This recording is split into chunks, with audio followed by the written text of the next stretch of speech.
বর্ধমানের বক্তা মাওলানা মৌলভী শওকত আলী সাহেবের সুনামধন্য সুযোগ্য পুত্র মাওলানা ইয়াসিন, মৌলভী ইয়াসিন আলী সাহেব বলেছে কিয়াম করা হারাম। আমি একটা কোটেশন উদাহরণস্বরূপ বললাম, আমি কাউকে লাগানোর জন্য বলছি না, শুধু বোঝানোর জন্য বলছি এই সাবজেক্টের উপরে দাঁড়িয়ে। ভাই কিয়াম করা, দাঁড়িয়ে নবী পাকের দরবারে সালাত ও সালামের নাজরানা পাঠানো, বিষয়টা হারাম। শুনেছেন এই গল্প? সবার কানে শোনা আছে, তাই একটু ক্লিয়ার করে দিই, ক্লিয়ার করলে ভালোই হবে। ভাইরা আমার, আজকে হঠাৎ করে চলে এলো কথাটা। ভাই এখন বক্তা ইয়াসিন সাহেব বলেছে কথাটা ভুল। এখন তাকে যদি বলা হয় আপনি ভুল বলেছেন, জিনিসটা শুধরেলেন, এখন সে ভাবছে এ আমার ভুল ধরে মানে এ বিরাট বড় শত্রু। এখন শত্রুতার কবলে পড়ে এ ওকে বলছে তুই মোটা, তুই ডাবচোর, তুই অমুক, তুই অমুক, তোর বাপ ছিল এই, তুই হইছি এই, বিভিন্ন রকম তুই তাকারি থেকে শুরু করে মানহানিমূলক কথাবার্তা চলছে। বক্তাও কি করেছে, ও পাল্টা দিচ্ছে, তোরা সিন্নিখোর, তোরা চোর, তোরা অমুকের সাতকা খেয়ে মানুষ, তোরা মাদ্রাসার পয়সা খেয়ে মানুষ, হাবি চাবি কথা শুরু করে দিয়ে। সোশ্যাল মিডিয়ায় লোকে কি দেখছে, সাধারণ মানুষ, যে দুই বক্তার মধ্যে বিরাট সাপে লেউলে বেঁধেছে, তার মানে এরা একে অপরের শত্রু। আসলে যারাই দুজনেই বলছে দুই পক্ষই বদমাইশ, আমার চোখে দু পক্ষই বদমাইশ। ওকে কটু ভাষা বলছে, মানহানিমূলক কথা, আর ও পাল্টা নিজেকে আত্মরক্ষার জন্য প্রতি উত্তর বলছে, সেও নিন্দামূলক। আসলে দুজনাই ভাঁড়, দুজনেই ভাঁড়, এক অপরের কোন রকম এদের মধ্যে ইলমের কোন রকম জাররা পরিমাণেও কিছু নাই। যদি বলেন হুজুর কি রকম, এমডি ইয়ানুর আমিনী, আপনি তাহলে বড় মুফতি, আপনি বড় বুজুর্গ হয়ে গেছো, তুমি দুজনকেই ভাঁড় বলছো, এই কথাটা সকলের অ্যাবসেন্টে যাবে, সকলের এগেইনস্টে যাবে। কিন্তু কথাটা শুনে ভাই, আল্লাহর কুরআন কি বলেছে, ইয়া আইয়ুহাল্লাযীনা আমানু, হে ঈমানদারেরা, ইন্নাশ শাইতানা লিল ইনসানি আদুউম মুবিন। আল্লাহর কুরআন বলছে সাবধান, তোমরা একে অপরে কেউ শত্রুতা করো না, একে অপরে কেউ শত্রুতা করো না। আল্লাহর রাসূল বললেন ওয়ালা তাবাগাদু, হাদিসটি বলছিলাম না, ওয়ালা তাবাগাদু, আল্লাহর রাসূল বললেন তোমরা একে অপরে কেউ শত্রুতা করো না, শত্রুতা হয়ো না। কারণ শত্রু মূলত সেই যে হলো আল্লাহর কোরআনের বর্ণিত অনুযায়ী ইবলিস, যে হলো প্রকাশ্য মুমিনদের জন্য শত্রু। এটা জোরে বলুন না সুবহানাল্লাহ। একটা মুমিন একটা মুমিনের কখনোই শত্রু নয়। যে কাদা ছোড়াছুড়ি করছো, কেউ ডাব বলছো, কেউ ঢ্যাপ বলছো, কেউ ফিন্নিখোর সিন্নিখোর বলছো, উভয় পক্ষই জালিয়াতির মধ্যে আছে, উভয় পক্ষই খারাপির মধ্যে আছে, উভয় পক্ষই জাহিলিয়াতের মধ্যে আছে। এই কথা ভুল বললাম না ঠিক বললাম?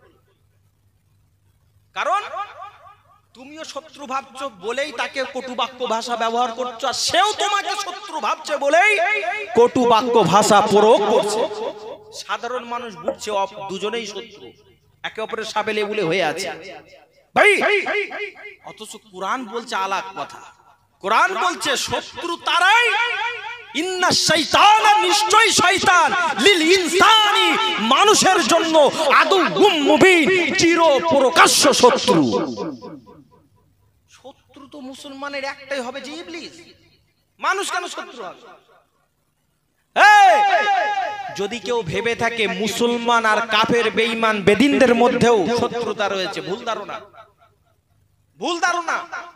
একজন অমুসলিম নন মুসলিম অপর কোন মুসলমানের শত্রু নয়। একজন বেঈমান বেদিন ইসলামের শত্রু আলাক পর্যায়ের কথা, কিন্তু মানুষ হিসাবে মানবতার দিক থেকে আমার রাসূল বললেন কেউ কারো দুশমন নয়। তুমি জাত ভাই একে অপরের মধ্যে দুশমনি করো, ঠিক বললাম ভাই? ভাই ভাই দুশমনি হচ্ছে, পাড়া প্রতিবেশী ভাইয়ের মধ্যে দুশমনি হচ্ছে, বাপ বেটার মধ্যে দুশমনি হচ্ছে, বন্ধু বন্ধুর মধ্যে দুশমনি চলছে, মা আর শাশুড়ি, শাশুড়ি আর বৌমার মধ্যে দুশমনি হচ্ছে, ভাবি আর ননদের মধ্যে দুশমনি চলছে। চলছে কি চলছে না? কিন্তু আল্লাহ রাসূল বললেন ওয়ালা তাবাগাদু, হে মুসলমানেরা, হে ঈমানদারেরা, তোমরা একে অপরের শত্রুতা হয়ো না। এই ওয়াজ বুঝতে পারছেন? তাহলে মানুষ মানুষের মধ্যে শত্রুতা পোষণ করা কি হারাম। ইত্তাকুল মুহারিমা, ওয়াজ ভুলে যাবেন না, ওয়াজ ভুলবেন না। ইত্তাকুল মুহারিমা, রাসূল বললেন হারাম থেকে বাঁচো। তাহলে শত্রুতা পোষণ করা হারাম, হারাম থেকে বেঁচে থাকার নাম ইসলাম। জোরে বলা যায় না? এই কথা বুঝতে পারলেন না বুঝতে পারেন? ভাইরা, রাসূলুল্লাহ বললেন ওয়ালা তানাজাসু, ওয়ালা তানাজাসু, তোমরা একে অপরের সাথে ঠকবাজি করবে না। কি করবে না? ঠকবাজি করবে না, চিটিংবাজি করবে না, চিটারি করবে না, ধোঁকা দেবে না। আজকে আমরা কি করছি? মোবাইলের সব সেটিংটা, মোবাইলটা মনে করেন অলরেডি ডেড হয়ে গেছে, তাকে একটু যোগে মাগে ঠিকঠাক করে 5,000 টাকা বেশি দিলাম। আমার মোবাইল খুব ভালো, 5 বছর চলছে। একটা সাইড বুঝালাম, যেহেতু মোবাইল অ্যান্ড্রয়েড সবার হাতে, তাই না? এটা দিয়ে বোঝালে ভালোই বুঝতে পারবে। অথচ বলো চার্জ ফাংশন ভালো না, অথচ মানুষের কাছে 5,000 টাকায় সেকেন্ড হ্যান্ড বেচে দিল। এখন বেচারা 2 দিন ব্যবহার করে দেখছি এ তো আর চার্জ হয় না, দৌড়াচ্ছে রিপেয়ারিং এর দোকানে। চিটিংবাজি করা হলো তো ভাই। আপনার মাছ ঘেরের থেকে ধরেছেন, কালকে ধরে রেখেছেন, কালকে মার্কেটে যা বিক্রি হয়েছে হয়েছে, বাকি কিছুটা আছে। এখন ভালো মাছের সঙ্গে পাইল করে বললেন সব জ্যান্ত মাছ। এটা বুঝতে পারছেন? জ্যান্ত বলে চালিয়ে দিলেন, টাটকা বলে চালিয়ে দিলেন। ধোকা হলো কি হলো না? ভাই মনে করেন রেশনের চাল কন্ট্রোল থেকে তুলে নিয়ে আসছেন 25 কেজি, বিপিএল এর কার্ডে। এখন বাড়িতে ধান আছে, এখন ধানগুলো সব এ করে আর ওইটা মিক্সিং করে দেয় বলে সব আমন ধান। ঠকবাজি হলো কি হলো না? এরকম ঠকবাজি ভাবেন, ভিতরে ভিতরে ভাবেন কে কোন বিষয়ে আছেন, কে কোন বিষয় আছে। মুদিখানার দোকানদার আটার সঙ্গে কন্ট্রোলের আটা পাইল করে বলছে 1 নম্বর আটা গণেশ আটা। ঠকবাজি হলো কি হলো না? ভাই বউ মেয়ে দেখতে গেছেন তো, এখন জিজ্ঞাসা করা হচ্ছে হাগা তোমার মা কোরআন পারে তো? বলে হ্যাঁ, খতম করে 5 বার। হাগা তোমার মা নামাজ পড়ে তো সঠিকভাবে? 5 ওয়াক্ত নামাজ পড়ে। হাগা তোমার মা ভালো কাজ টাজ করতে পারে তো? সংসারে সব কাজকর্ম রান্না বান্না জানে তো? হ্যাঁ। ওরে বাবা, আমার মেয়ে সারা জীবন আমার সঙ্গে বসে বসে রান্না করে গেল। এখন বিয়ে করেছে, বিয়ে করার পরে ডাল রাঁধতে পারে না। হয় কি হয় না? আচ্ছা, এই ঠকবাজি করে মেয়েটা বিয়ে দিল না? এখন কোরআন পড়ার কথা বলছে, এমন সুরে কোরআন ধরেছে, এখন পাশের বাড়ির লোকেরা বলছে হারা আমার কি মত হয়ে যাবে নাকি? এ যা সুর আর এ যা পড়া, এ তো মানে নতুন করে শিখতে হবে আমাদের ওর কাছে। কথা বুঝতে পারেন? নামাজ পড়া ঢুক ঢাপ পড়ছে, বলছে হাগা সূরা ফাতিহাটা বলো দিন, তো পড়েছে 10 জায়গায় ভুল। কি কিরাম নামাজ? আচ্ছা, মেয়েটা ঠকবাজি করে বিয়ে দিল না? এটাও তো ঠকবাজি। হাগা তোমার ছেলে কি করে? না আমার ছেলে চাকরিজীবী। চাকরিজীবী বলে বিয়ে দিয়েছে, মাসে 30,000 40,000 ইনকাম দেখিয়ে, পরে দেখা যায় চাকরি করে তবে জুতোর দোকান, মাসে 4,000 টাকা মাইনে পায়। ঠকবাজি করে বিয়ে দেওয়া হলো না? কারুর ছাড় নাই। ওয়ালা তানাজাসু, আল্লাহর নবী বলেন হে মুসলমানেরা, হে ঈমানদারেরা, হে মুমিন মুত্তাকিরা, তোমরা শোনো, ওয়ালা তানাজাসু, কখনোই ঠকবাজি করবে না। একে অপরের ঠকবাজি করা হারাম, হারাম থেকে বাঁচতে হবে। ওয়ালা তাহসাদু, ওয়ালা তাহসাদু, আল্লাহ রাসূল বললেন তোমরা একে অপরের হিংসা করো না। ভাই আমার ভুল আমায় বুঝবেন না, দুঃখ মনে নেবেন না, ভুল আমায় বুঝবেন না, রাগ করবেন না, খুব ঠান্ডা বেরেনে শুনুন, খুব ঠান্ডা বেরেনে বুঝুন। বিশ্ব নবী জানিয়ে দিলেন ওয়ালা তাহসাদু। এই দুনিয়ার মানুষেরা শুনে রেখে দাও, জেনে রেখে দাও, বিশ্ব নবী বর্ণনা দিচ্ছেন, এই দুনিয়ার মানুষেরা শুনে রেখে দাও, জেনে রেখে দাও, আমি রাসূলুল্লাহ জানিয়ে দিলাম, আমি হাবিবুল্লাহ জানিয়ে দিলাম, ওয়ালা তাহসাদু, তোমরা একে অপরের হিংসা করবে না। বিশ্ব নবী জানিয়ে দিলেন তোমরা একে অপরের অপরে হিংসা করবে না, একে অপরের বিদ্বেষ করবে না। আজকাল সমাজের মধ্যে দেখা যায় এমনও মুসলমান রয়েছে যার অনেক পয়সা ইনকাম, সাধারণ গরিব মানুষকে দেখে হিংসা করে। অনেক রয়েছে গরিব মানুষ সাধারণ বড় একজন পাবন্দি নামাজিওয়ালা, তার ঘর বাড়ি বিল্ডিং বালাখানা অর্থ সম্পদ দেখে হিংসা করে।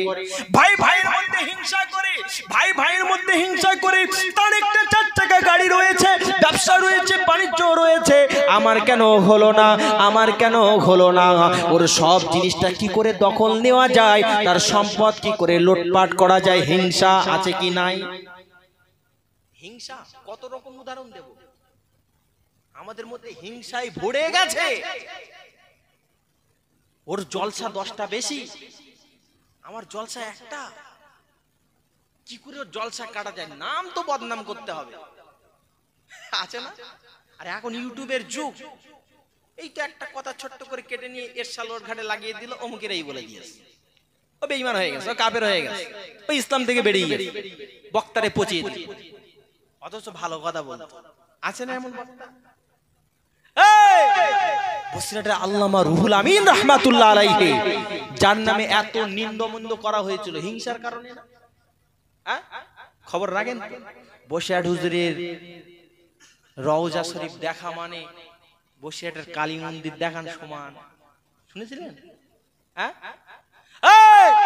বসিরহাটের আল্লামা রুহুল আমিন এত বড় জামানার ফাকিহ ছিলেন, মুজাদ্দিদুজ জামানের নায়েবে মুজাদ্দিদ ছিলেন, তানাকে বলা হয়েছে দাঁড়িয়ে পেশাব করে। হিংসার কারণে এক শ্রেণীর মানুষ তারা সমাজে লেভেলধারী, তারা সমাজে ট্যাগ লাগানো ব্যক্তি, এই আছে কি না? কথা বলেন, এটা হিংসা। ওদের অনেকগুলো মাদ্রাসা, আমরা একটাও করতে পারিনি, দুর্বলতা স্বীকার না করে হিংসা। সব মাদ্রাসা লুটে পুটে খাওয়ার ধান্দা বলে দিল। বলছে কি বলেন? আরে মাদ্রাসা করার একটা মুরদ নেই, অথচ বলে যারা মাদ্রাসা করেছে তারা সব মাদ্রাসারই সাদকা খেয়ে, দান খেয়ে, খায়রাত খেয়ে ওরা বড় বলে দিল। মাদ্রাসা যারা করে না, যারা দেখে হিংসা করে, বলে দিল। ভাই এ পাড়ারা ঝাঁক জমজ করে জলসা করেছে, পাশের পাড়ার লোকেরা তারা মনে করেন 2টো বক্তা নিয়ে আসবে, আপনারা 4টে নিয়ে আসছেন। ওদের হিংসা। কি হিংসা? পরের বছর আমরা সারা রাত জলসা করব, সারা রাত জলসা করব। ওরা 50,000 খরচা করেছে, আমরা 1.5 লাখ খরচ করাবো। তাহলে নফস অন্তর কোথায় রইলো? শুদ্ধ হলো? নিরোগ অন্তর হলো কি? হিংসা। কত হিংসার কথা বলবো। হুজুরের ভালো মন্দ খাওয়া, হুজুরের 4 চাকা চেপে ঘুরে বেড়ানো, হিংসা আছে না নাই? আপনি ভালো খান, ভালো পড়েন, ভালো নামাজ পড়েন, মানুষের কাছে আপনার সুনাম আছে, আপনার নামে বদনাম করছে এক শ্রেণীর মানুষ, হিংসা। আল্লাহ রাসূল বললেন, ওয়ালা তাহসাদু, তোমরা একে অপরে কখনোই হিংসা বিদ্বেষ করো না। এই হিংসা করা হারাম। ইত্তাকুল মুহারিমা, ওই সাবজেক্টে আবার চলে যান, হারাম থেকে বাঁচো। তবে কি হবে? শ্রেষ্ঠ ইবাদতকারী হিসাবে গণ্য হবে। ভাই আমার, ভুলামাই বুঝবেন না, এখান থেকে 1000 বছর আগে মাদিনার মেম্বার থেকে বিশ্বনবী মুহাম্মদুর রাসূলুল্লাহ সাল্লাল্লাহু আলাইহি ওয়াসাল্লাম সোনার জবানে বর্ণনা করেন, ও দুনিয়ার মানুষেরা শুনে রেখে দাও, জেনে রেখে দাও, ওয়ালা তাহসাদু, তোমরা একে অপরের হিংসা করো না, ওয়ালা তানাজাসু, তোমরা একে অপরের ঠকবাজি করো না, ওয়ালা তাবাগাদু, তোমরা একে অপরের মধ্যে শত্রুতা বিদ্বেষ করো না, ওয়ালা তাদাবারু।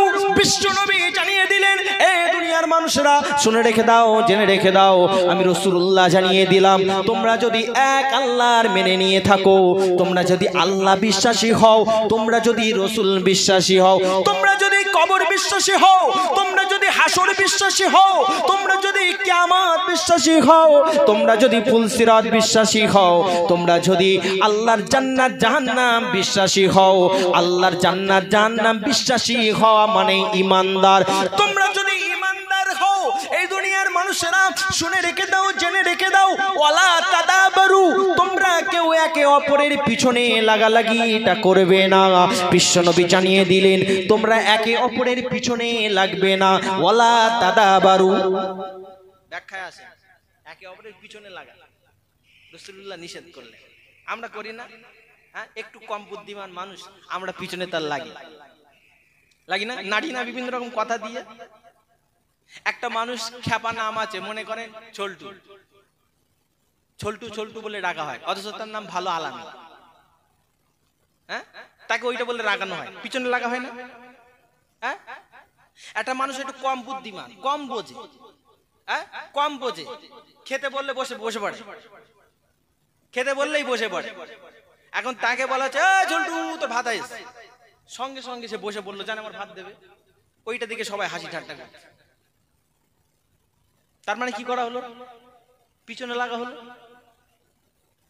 ভাইরা আমার, এইরকম বহু বিষয় রয়েছে পিছনে লাগা। তুমি ভালো কাজ করেছো, মানুষ তোমার পিছনে লাগবে। তুমি ভালো কাজ করলে তোমার পিছনে লাগবে।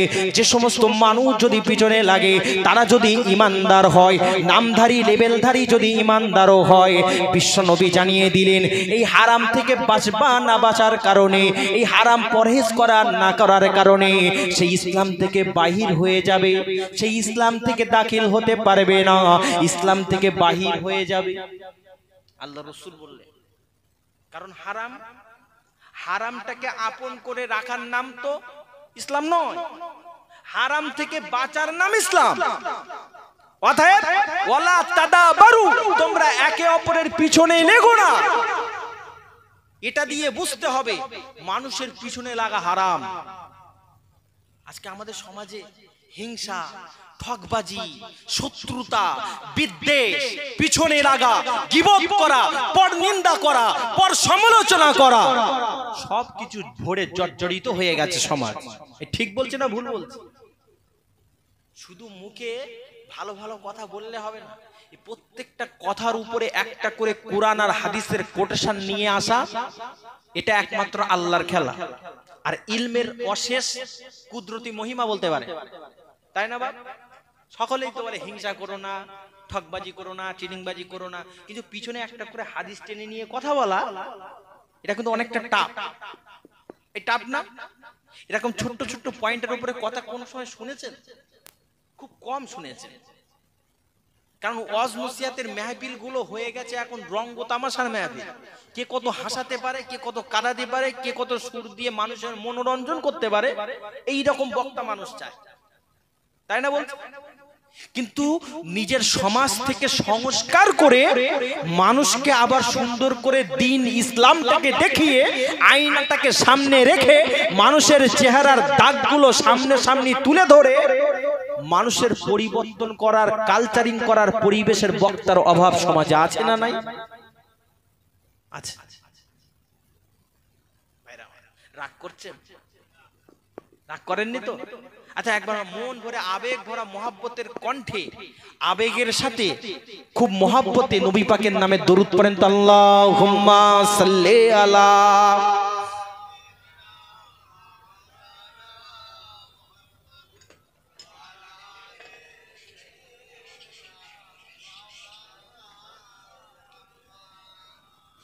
बेखुदे के देते हैं, बेखुदे के देते हैं अंदाज यही जाबाना, आदिल में तुझे रख लो, आदिल में तुझे रख लो, ऐ जल ओए जाबाना बेखुदे के देते हैं। दुनिया में मुझे तूने जब अपना बनाया है, दुनिया में मुझे तूने जब अपना बनाया है, महशर में भी कह देना, कह देना, महशर में भी कह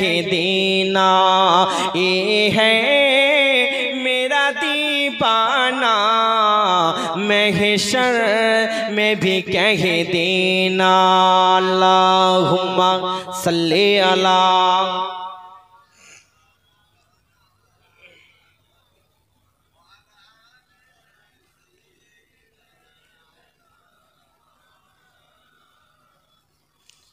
सुन्नते नाई शुधु दावतेर मेहमान, सुन्नते नाई शुधु खावा शेष मधुपान, आरो किछु सुन्नात आछे तुमी जानो की, जानलेओ जीवने कखनो ता मानो की।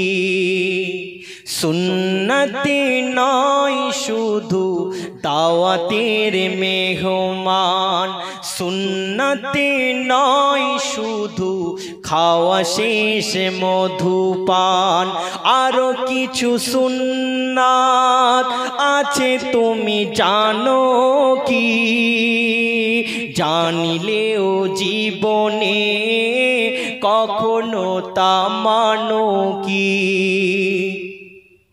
सुन्नत शुधु नय जालिमेर सहायक, आरो सुन्नत हलो ओहुদের প্রতিরোধ।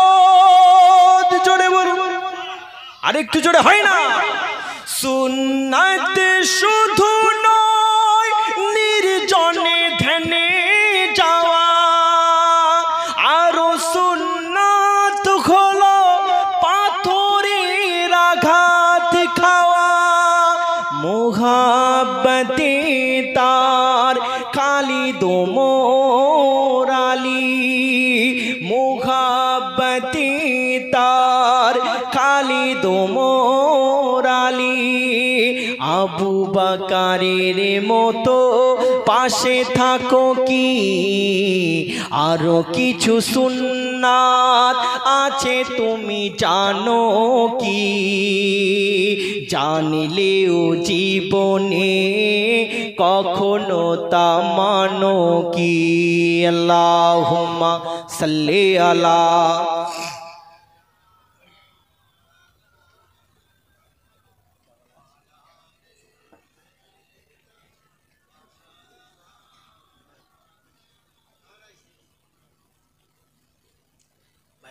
দেখতে দেখতে দেখতে দেখতে 1.5 ঘন্টা হয়ে গেছে, তাই না বাপ? আচ্ছা ভাই, আমি ওয়াজ করতে এসে আপনারা কেউ আমার উপর অখুশি হন না তো? যা কিছু বলেছি কিছু পেয়েছেন? কিছু পেয়েছেন? কি কি করতে নিষেধ করেছি? প্রথমে বলেছি ইসলামের মধ্যে ঢুকে যেতে হবে, হ্যাঁ ইসলামের মধ্যে ঢুকে যেতে হবে। তারপরে বলেছি পরিপূর্ণ মুসলমান হতে হবে, পুরো ওয়াজ বোঝেন। তারপরে বলেছি যে আপনাকে পরিপূর্ণ মুসলমান হওয়ার সাথে সাথে যেমন নেকাহ করার পরে, বিয়ে করার পরে সংসারের যাবতীয় কাজ আপনার সামনে চলে আসে, ঠিক ওই রকম ইসলামের মধ্যে ঢোকার পরেই গোটা ইসলাম বিধান আপনার সামনে চলে আসবে। নামাজ, রোজা, হজ, যাকাত, দান, সাদকা, খয়রাত সবই তো ইসলামের নেক আমল। সেই সাথে একটা কোটেশন দিয়েছি, ইত্তাকুল মুহারিমা, হারাম থেকে বাঁচতে হবে।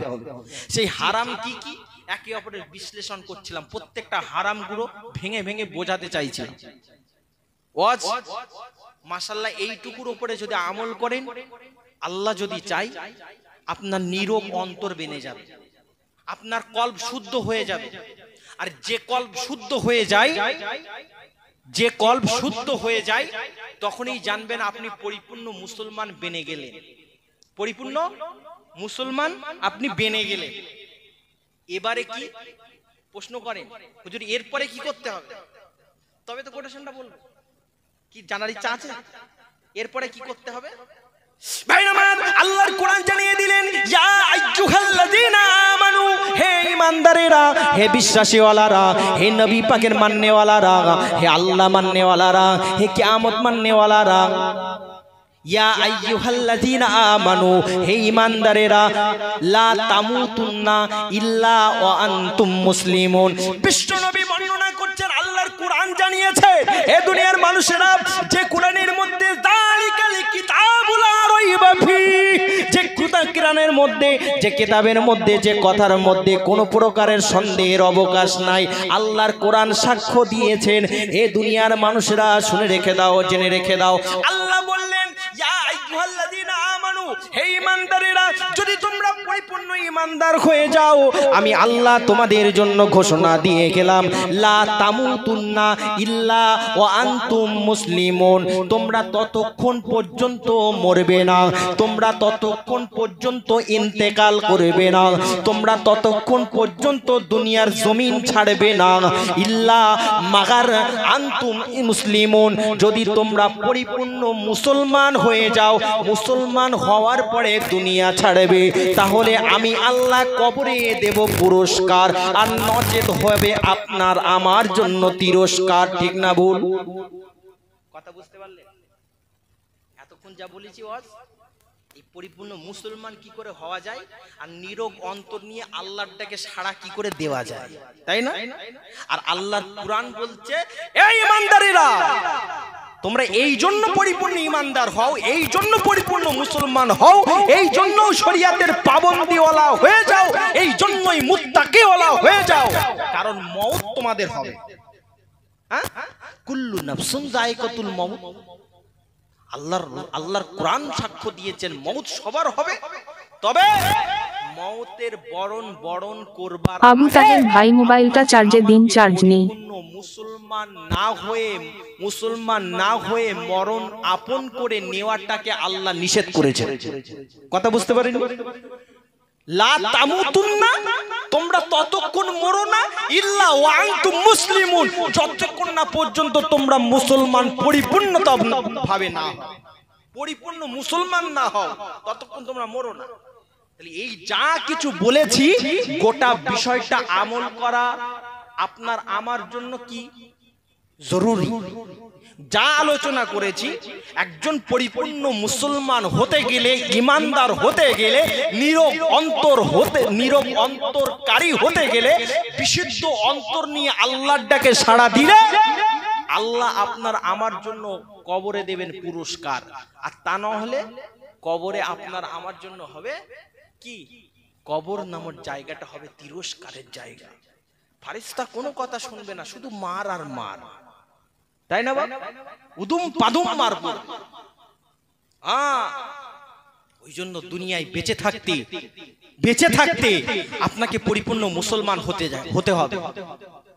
আল্লাহর নবীর একজন বড় সাহাবী, জলিলুল কদর সাহাবী হযরতে ওমর ফারুক রাদিয়াল্লাহু তাআলা আনহু, আল্লাহর রাসূলের একজন জলিলুল কদর সাহাবী বর্ণনা করছেন, লা তামুতুন্না ইল্লা ওয়া আনতুম মুসলিমুন। আল্লাহর কোরআন যেমন জানিয়েছেন তোমরা মুসলমান না হয়ে মরো না, ঠিক ওই রকম রাসূলুল্লাহর একজন জলিলুল কদর সাহাবী বললেন, পরিপূর্ণ মুসলমান হতে গেলে আপনাকে যা যা করণীয় আছে করতে হবে। আপনাকে শরীয়ত মোতাবেক চলতে হবে, আপনাকে নামাজের পাবন্দি হতে হবে, আপনাকে রোজার পাবন্দি হতে হবে, আপনাকে যাকাতের পাবন্দি হতে হবে, আপনার সম্পদ থেকে দান খয়রাতের পাবন্দি হতে হবে, আপনার বৃদ্ধ পিতামাতা যদি বেঁচে থাকে তাদের খাই খেদমত করতে হবে, আপনার বিবির সঙ্গে সৎ ব্যবহার করতে হবে, আপনার পাড়া প্রতিবেশীর সঙ্গে আখলাক সুলুক ভালো ব্যবহার করতে হবে। তেমনি করে সমস্ত হারাম বিষয়গুলো থেকে আপনার জীবনকে আত্মশুদ্ধির লক্ষ্যে আপনাকে পরিত্রাণ করতে হবে, আপনাকে বিরত রাখতে হবে।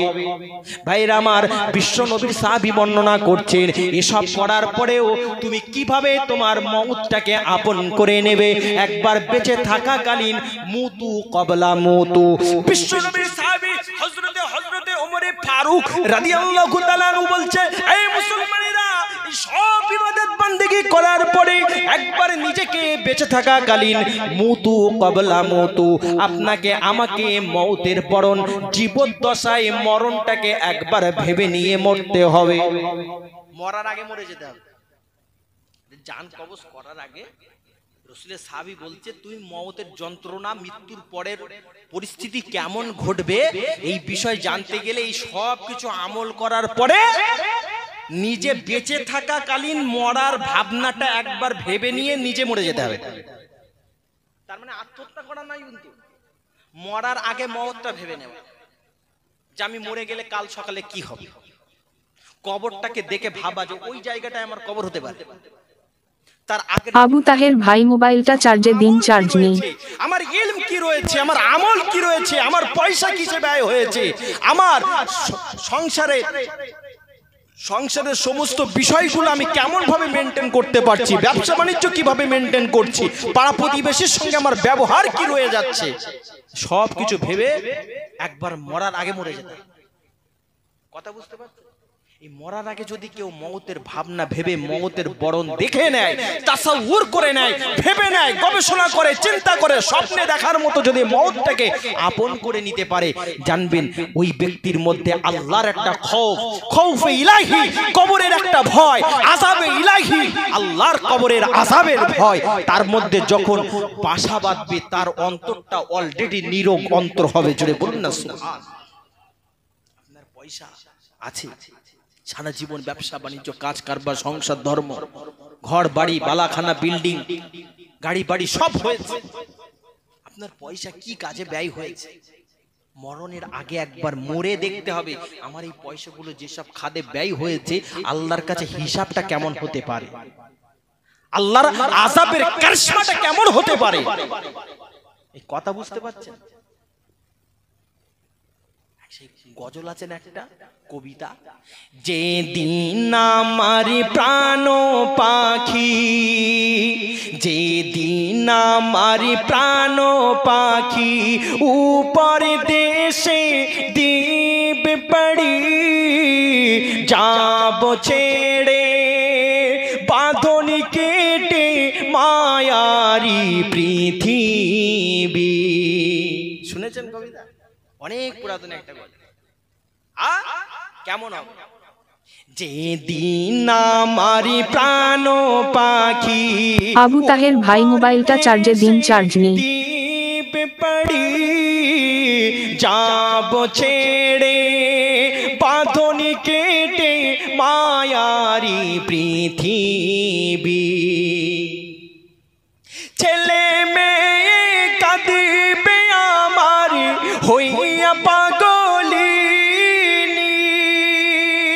মুখের কাপড় সরাইয়া বলবে কোথা যাও নয়নমণি, যাব ছেড়ে বাঁধনি কেটে মায়ারি পৃথিবী, যেদিন আমার প্রাণ পাখি উপর দেশে দ্বীপ পড়ি, যাব ছেড়ে বাঁধনি কেটে মায়ারি পৃথিবী, কেউ কাটিবে ঝাড়ের বাস, কেউ কাড়িবে গরম পানি, মৌতের বরণী দেখিবে সবাই, মৌতের বরণী দেখিবে সবাই, ফেলবে চোখের পানি, যাব ছেড়ে বাঁধনি কেটে মায়ারি পৃথিবী, যেদিন আমার প্রাণ পাখি উপর দেশে দ্বীপ পড়ি, যাব ছেড়ে বাঁধনি কেটে মায়ারি পৃথিবী। কবিতা বলার উদ্দেশ্য নয়, বলেছি না আল্লাহ রাসূলের জলিলুল কদর সাহাবী হযরত ওমরে ফারুক, যিনি ইসলামের পূর্ব যুগে এত দাম্ভীর ছিলেন, এত বড় বীর ছিলেন, জানার ভয়ে গোটা আরব ভূমির মানুষ থরথর করে কাঁপে। হযরত ওমর রাদিয়াল্লাহু তাআলা ইসলামে ঢোকার পরে তিনি আল্লাহর ভয়ে, কবরের ভয়ে, মৌতের ভয়ে, হিসাবের ভয়ে, পুলসিরাতের ভয়ে, আযাবের ভয়ে, আল্লাহর জাহান্নামের কঠিন আগুনের ভয়ে তিনি বলতেন মুতু কবলা মুতু, মরার পরে জিন্দেগি কেমন হবে, বেঁচে থাকাকালীন মরার আগে মরে যা। এ বান্দা, বেঁচে থাকাকালীন মরার আগে মরে যা। তারই চিত্র ভাষায় প্রকাশ করা যায় না বা, তাই কবিতার মধ্যে একটুখানি শুধু সংকেত তুলে দিলাম। যাই বা হোক, আর বিস্তার আলোচনা করব না বাপ, সময় দেখতে দেখতে প্রায় 2 ঘন্টা হয়ে গেছে না বাপ, আর সময় দেব না। আবু তাহের ভাই মোবাইলটা চার্জে দিন, চার্জ নেই। সময় আল্লাহ সুযোগ করিয়ে দেয় ইসলামের উপরে দাঁড়িয়ে কিছু নির্যাস, কিছু কথা, কিছু তথ্য, কিছু জ্ঞান ভরা আলোচনা আল্লাহ আবার আপনাদের কাছে ইনশাআল্লাহ যদি আল্লাহ চান করাবেন। কথা বুঝতে পারছেন? আজকের দিনের মেহফিল আমি আস্তে আস্তে আমি জলসার বিষয় ইতি করব, তবে তার আগে আমার একটু হাত পাতা অভ্যাস, জানেন আসলে ছোটবেলার থেকে হাত পেতে অভ্যাস, ভুলতে পারি না।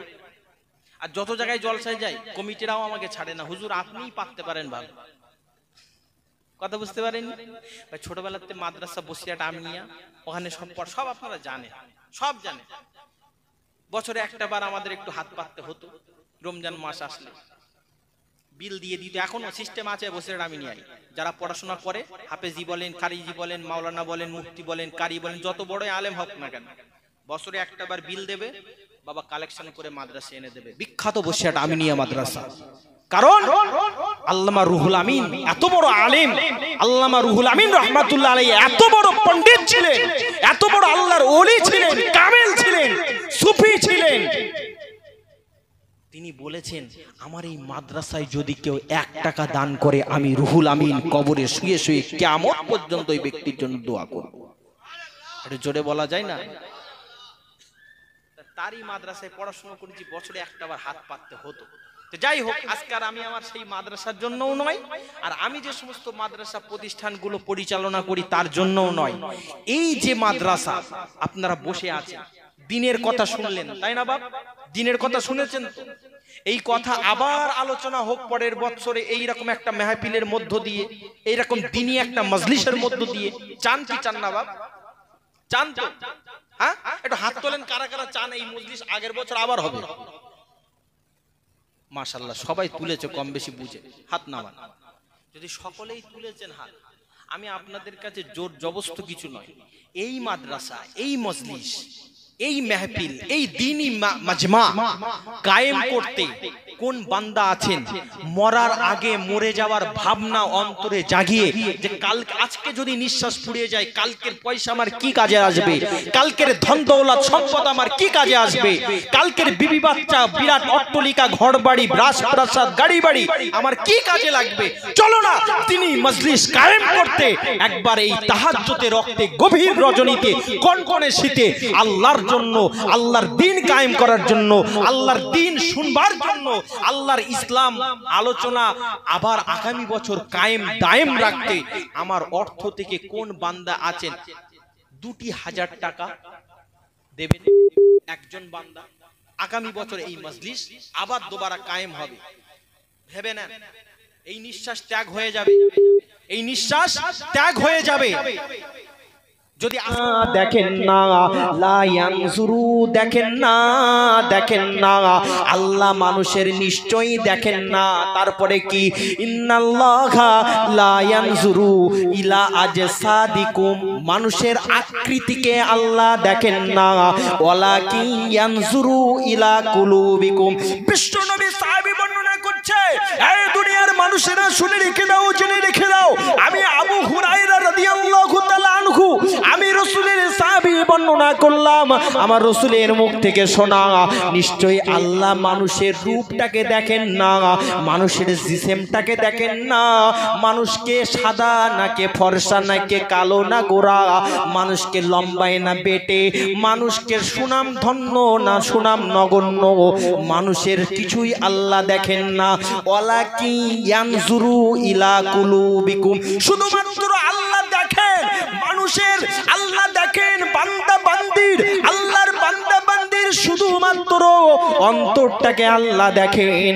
আল্লাহ হাসরের মহাময়দানে মানুষের অন্তর দেখেই বিচার বিশ্লেষণ করবেন, জান্নাতি না জাহান্নামী। একবার জোরে সরে বলা যায় না, আরেকটু জোরে হয় না, নারে তাকবীর। এই ব্যাখ্যা বুঝতে পারছেন? ইত্তাকুল মুহারিমা, ওয়াজ ভুলে যাবেন না। আল্লাহ রাসূল বললেন হারাম থেকে বাঁচো, তবে তুমি ফাতাকুন আবুদান নাস, তবে শ্রেষ্ঠ ইবাদতকারী হিসাবে গণ্য হবে সারা জীবন 5 ওয়াক্ত নামাজ পড়ে বা জামাতে বা উলা রোজা রেখে হজ করে যাকাত দিয়ে দান খয়রাত করে বাপ মায়ের সেবা করে আপনি শ্রেষ্ঠ ইবাদতকারী হতে পারবেন না। শ্রেষ্ঠ ইবাদতকারী হতে গেলে হারাম থেকে বেঁচে দেখাও। শ্রেষ্ঠ ইবাদতকারী হতে গেলে হারাম থেকে বেঁচে দেখাতে হবে, হাতের গোনা থেকে বেঁচে দেখাতে হবে। চোখের গোনা, জবানের গোনা, শোনার গোনা, দেখার গোনা, সব বিষয় থেকে যদি আপনি হারাম থেকে বেঁচে অন্তরটাকে যদি নীরব অন্তর, শুদ্ধ অন্তর নিয়ে আল্লাহর ডাকে সাড়া দিয়ে চলে যেতে পারেন, হাসরের মহাময়দানে আল্লাহ আপনার অন্তর দেখেই বিচার করবে, আপনার আমল দেখে নয়। এই কথা বুঝতে পারছেন? অন্তর দেখে বিচার, অন্তর দেখে বিচার করা চেড্ডিখানি ব্যাপার। অন্তর থেকে বিচার করা চেড্ডিখানি ব্যাপার নয়। দুনিয়ায় সবাই দেখছে বড় আলেম, দুনিয়ায় সবাই দেখছে পীর সাহেব, দুনিয়ায় সবাই দেখছে হুজুর সাহেব, দুনিয়ায় সবাই দেখছে বেটা সুফি সাহেব। এই দেখছে না, আছে না এরকম সমাজে? দুনিয়ায় সবাই জানে হাজী সাহেব, কিন্তু রাতের আধারে বেটা কি করে কেউ জানে? কেউ জানে না। ভাই, হতে তো পারে আপনার নামাজ পড়ানোটা ছিল লোক দেখানো, হতে তো পারে আপনি নামাজ পড়েছেন এই কারণে লোকে আপনাকে নামাজি বলবে, তাই হতে তো পারে আপনি রোজা রেখেছেন সারা জীবন ভর, লোকে আপনাকে রোজাদার বলবে, তাই আপনি হজ করেছেন, হতে পারে লোকে আপনাকে হাজি বলবে, তাই হজ করেছে। হতে পারে কি পারে না? সব যদি রিয়া হয়ে যায়, লোক দেখানো হয়ে যায়, আপনার কলব শুদ্ধ হবে? ওই জন্য আবু হুরায়রা রাদিয়াল্লাহু তাআলা আনহু এহেনো হাদিস, আমার রাসূল বললেন, ইন্নাল্লাহা, নিশ্চয়ই আল্লাহ, লা ইয়ানজুরু, কখনোই দেখেন না, কখনোই দেখবেন না, কখনোই এই দেখে তিনি বিচার করবেন না, ইলা আজসাদিকুম ওয়ালা ইলা সুওয়ারিকুম, তোমার চেহারা বা তোমার জিসম, তোমার আকৃতি, তোমার গঠন, তোমার সুনাম, তোমার ইজ্জত, তোমার শাহওয়াত, আল্লাহ সব দেখবেন না। হাসরের ময়দানে শুধু দেখবেন কুলুবিকুম, তোমার অন্তর, কে কত নীরব অন্তর নিয়ে আল্লাহটাকে সাড়া দিয়ে আল্লাহর কাছে পাড়ি দিয়েছো, এই নীরব অন্তর। আরে নীরব অন্তর তৈরি করতে গেলে হারাম থেকে বাঁচতে হবে। নীরব অন্তর তৈরি করতে গেলে হারাম থেকে বাঁচতে হবে। ভাই, আমার রাসূলুল্লাহ বললেন, ওয়ালা তাবাগাদু, ওয়ালা তাবাগাদু। রাসূলের হাদিসের একটি ছোট্ট কোটেশন। রাসূলুল্লাহ বললেন, ওয়ালা তাবাগাদু, তোমরা একে অপরের শত্রুতা করো না।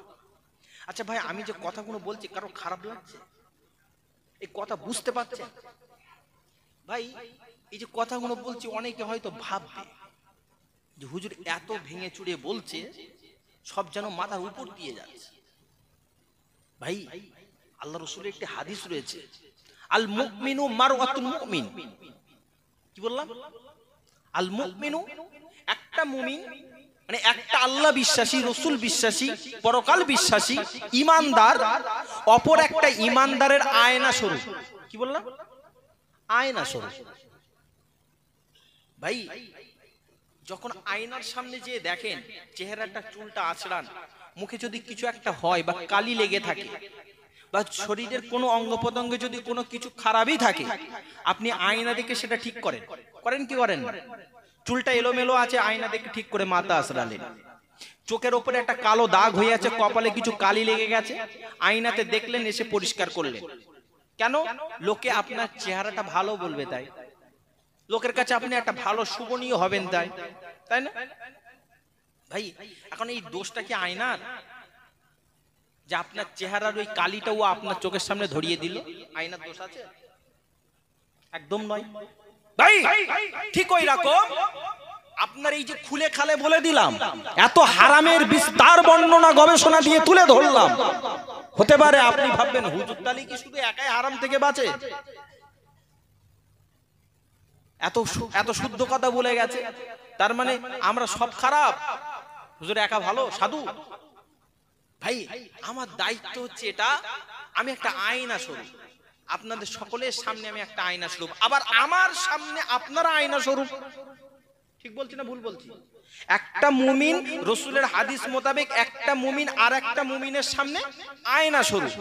ভাই আমি যা কিছু বলছি, আমি যে বলে যাব, আমার যদি কোনো ভুল হয়, সে ভুলটা আপনারা ধরতে পারবেন, আমি নিজে ধরতে পারবো না তো? আপনারা বসে আছেন, আপনাদের যে ভুলগুলো আছে আপনারা বুঝতে পারবে সামনেওয়ালা কোন ব্যক্তি, যদি সে মুসলমান হয়, পরিপূর্ণ ইমানদার হয়, ইমানওয়ালা হয়। এখন একটা মুসলমানের আয়না স্বরূপ রসুলের হাদিসটার ব্যাখ্যা দেখতে গেলে দেখা যাবে রাসূলুল্লাহ এই হাদিস দ্বারা বোঝাতে চাইলেন যে আল মুমিনু মারওয়াতু মুমিন, একটা মুমিন আর একটা মুমিনের আয়না স্বরূপ। অতএব এই আয়না আপনাদের সামনে শুধু দেখিয়ে আপনাদের কিছু চিত্র তুলে ধরে আবার নতুন করে সজাগ করিয়ে দেওয়ার নামই এই মাহফিল। কথা বুঝতে পারলেন? এই মাহফিল গুলো কেন করি? এই আপনাদের সামনে আয়না ধরে কিছু আপনাদের ত্রুটি বিচ্যুতি গুলো সামনে নিয়ে এসে কোরআন হাদিসের কিছু বিশদ আলোচনার মধ্য দিয়ে, ব্যাখ্যা বিশ্লেষণের মধ্য দিয়ে আপনার জীবনের ভুলগুলোকে একটু তুলে ধরা হয়। কথা বুঝতে পারেন? আমার বলার মধ্যে যদি ভুল হয়, কোন আলেম শুধরে দেওয়ার জন্য যদি কেউ আমার সাথে এসে বলে হুজুর আপনার এটা ভুল হয়েছে, এখন আমার তার সাথে কি আমার শত্রুতা করা চলবে? যে আমার বলে দিয়েছে আমার ভুলটা, মানে আমার শত্রু? যে শত্রু তো নয়, তাহলে আপনাদের শত্রু কি আমি? নিশ্চয় নয়। ভাই ঠিক ওই রকম আমারও যদি ভুল হয়, আর যদি মানুষ সেটা ধরিয়ে দেয়, আপনারা যদি ধরিয়ে দেন, ধরিয়ে দেওয়ার নামই হলো ইসলাম। জোরে বলুন না সুবহানাল্লাহ। আল্লাহ রাসূলের হাদিস। ইসলাম এমন একটি ধর্ম, যে ধর্মে বাপ যদি ভুল করে, বেটা আয়নার মতো দাঁড়িয়ে বাপের ভুলটা ইসলামের পরিকাঠামোতে শুধরিয়ে দিতে পারে, এর সুযোগ রয়েছে ইসলামে। ঠিক বলছি না ভুল বলছি বলে? ভাই বেটা যদি ভুল করে, শরিয়ত বিরোধী কার্যকলাপ করে, আতাল মাতাল সুদখোর ঘুষখোর টাসখোর হয়, আর বাপ যদি পরিষ্কার নামাজি মুত্তাকি হয়, তাহলে বাপের বাচ্চাটাকে শুধরে দেওয়ার দায়িত্ব আছে কি নাই? শুধরে দেওয়ার নাম ইসলাম। বক্তা যদি ভুল করে, ভুল ব্যাখ্যা বিশ্লেষণ করে, বক্তার কথা দিয়ে যদি আপনার ঈমান হরণের চেষ্টা হয়, বক্তার ভুলগুলো অপর কোন বক্তা আবার ধরিয়ে দিতে পারে বিনা দ্বিধায়, বিনা কোন রকম কোশ্চেনে, বিনা কোন প্রশ্ন উত্তরে। এর নাম ইসলাম। ঠিক বলছে না ভুল বলছে? আজকাল এই বিষয়টাকেও কেন্দ্র করে দেখবেন, ফেসবুকে দেখবেন, ফেসবুক হোয়াটসঅ্যাপ যারা চালান, নেটের মানুষ আপনারা সবার কাছে আছে, নেট সবাই চালায়, জানেন? মোবাইল স্মার্টফোন সবার কাছে আছে। দেখবেন বক্তাদের ভুল ধরতে গেলে কেউ ডাব চোর বলছে, কেউ বলছে ফিন্নি চোর বলছেন, শুনেছেন? এটা আপনারা ভালো বুঝতে পারবেন। ভাই একটা বক্তার আর একটা বক্তার যদি ভুল ধরিয়ে দেওয়ার সুবাদে কিছু কথা যদি বলা হয়, অমুক সাহেব আপনি এটা ভুল বলেছেন, রুজু করে নেন, পাল্টা গাল খেতে হয়, পাল্টা গাল খেতে হয়। মনে হয় যেন এরা চিরশত্রু, এরকম মনে হচ্ছে না? ইউটিউবাররা ভালো জানে, কারণ এরা ইউটিউব চালায়, তো এরাও এদের জলসা লোড করে, তো ওরা দেখে যে কে কি বলেছে। ঠিক বলছে না ভুল বলছি? এখন